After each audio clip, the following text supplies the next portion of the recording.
Kui me loometalgutele tulime, siis meie ideeks oli sinimustvalge matkarada.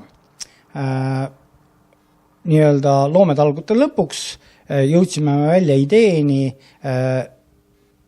nagu see mõte veidi muutus, et on sinimustvalge matkamaa.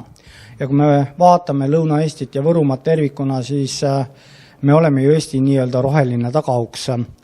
Ja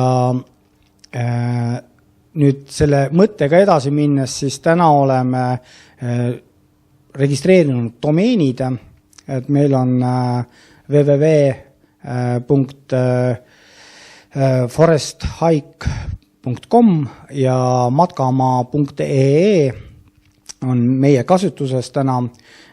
Töötame logo kallal, see on peaaegu valmis.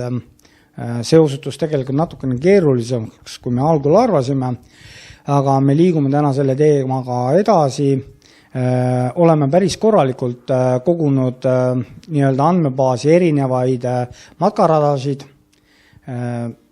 ja kui mõnele võib jääda mõte, et matkarada ongi RMK rada, siis me oleme leidnud, et on palju huvitavamaid ja on matkaradu, kus pole rada ja on veematkarajad ja meil on päris nii-öelda kopsakas andmebaas juba, et täna küll see ei ole veel avalik, aga mingil hetkel jõuame kindlasti sinna, et need domeenid hakkavad töötama.